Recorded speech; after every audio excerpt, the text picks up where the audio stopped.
know,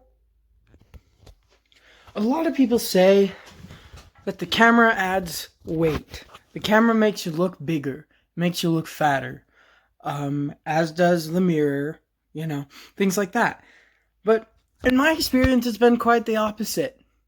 When I look down at myself, I see, I'm overweight. I'm fat. This is like incredibly noticeable and super, super ugly.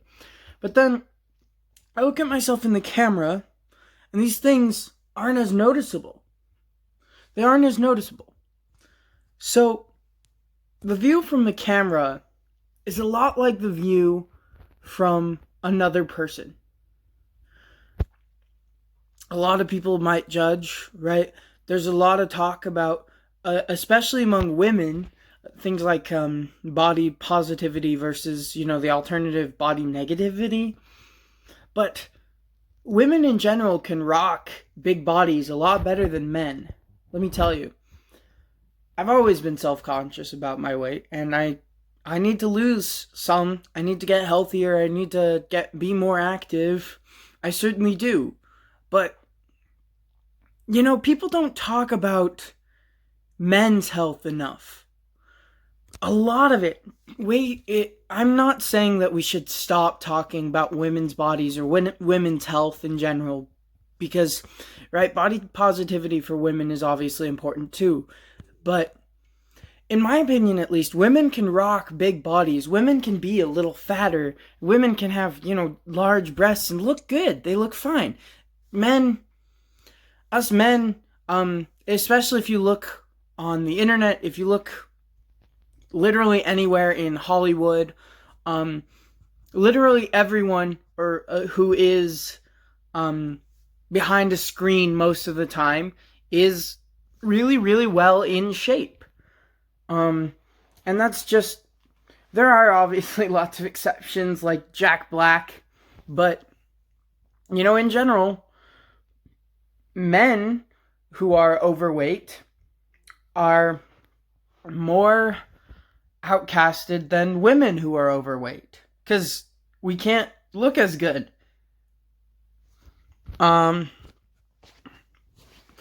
Another thing regarding men's health, men's health is the fact that boys and young men commit suicide at higher rates than girls and young women. While women may, cut themselves, may be anorexic, things like that at higher rates, men tend to be very, very violent towards themselves at higher rates than women. Men, not women, are forced to sign the Selective Service Act, or forced to sign into selective service, forced to, if there is a draft to join the military at age 18, that isn't right, and that's men only. There are so many things that make men more vulnerable in society. There are things that make men in general more, so I'm a men's rights activist as much as I am a women's rights activist. I believe in social equality very strongly.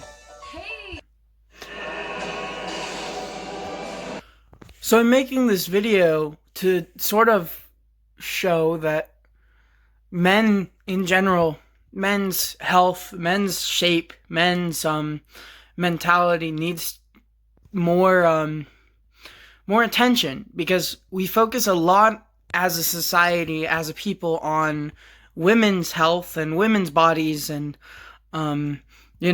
women's rights. But in reality, nowadays, men and women have the same rights, right? Women can go out and get a job as easily, if not easier, than men.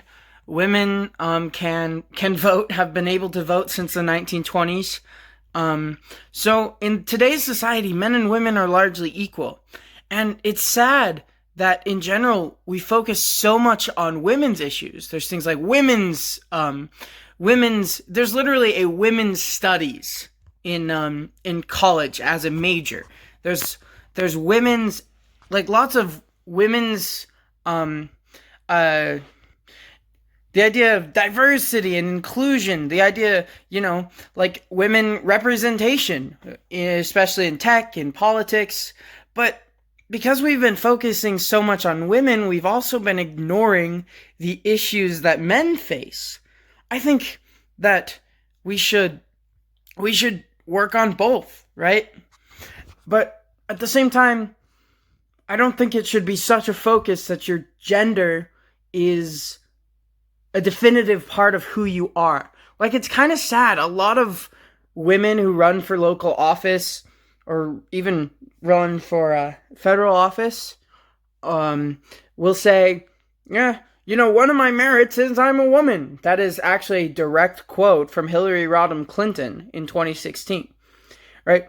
I don't say that one of my merits is that I'm a man, even though men are, naturally stronger than women.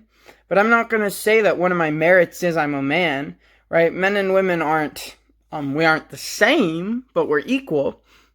And, there's goods and bads about men and women, but at the end of the day, we're all individuals, and our gender shouldn't define, who we are. It should be a minor part of our personality, if that. It doesn't, the fact that you are a man or the fact that you are a woman doesn't grant you any more, it doesn't grant you any extra power. There's no such thing as privilege points. The fact that you're a person of color or the fact that you're white shouldn't grant you any privilege points. That's why, I would view affirmative action laws as racist. I think, yes, we should abolish affirmative action laws, and, I'm okay with things like lowering people's costs based on their background, based on the amount of income that their parents earn. And I think that a lot of private companies would be okay with that, with not charging flat rates in general for schooling. So it's not just public colleges that do that. I'm not okay with just because of my skin color, I have to pay more and I have to work harder. Right? It's not fair that Asians and whites have to pay more and have to have higher test scores in order to get into the same damn school as blacks or Latinos, right? That is racist. It's not reverse racist. It's just straight up racist. You can be racist towards white people. You can be racist towards Asians, right? That is, affirmative action is racist. And it's sexist because it's including more women than men just because they're women. Are we really? Is this really progressing? No, it is not. It is not progressing. It's dividing us. We need to not let our race, our gender, our religious affiliation define who we are as people. We need to stop separating ourselves by these categories. And the best way to separate ourselves by these categories is to give people of certain races, genders, ethnicities more, easier ways to get into schools, for example, or jobs than people of other races, genders, and ethnicities. And look, I can understand the reasoning behind affirmative action and behind, laws like this. But in general, they do more harm than good. They divide us more than they unite us. They separate us by these categories that shouldn't define who we are. Look, I'm a firm advocate of the rights of the LGBT community, but just like blacks, just like Latinos, just like women, you don't get special rights just because you're gay, right? You shouldn't be granted the ability to get into a college just because you're a black trans woman of color, or just because you're a trans lesbian woman of color. But you do. It's, reverse, you could call it. It's literally privilege points. It's what they say straight white males have privilege points. It's literally what they're doing.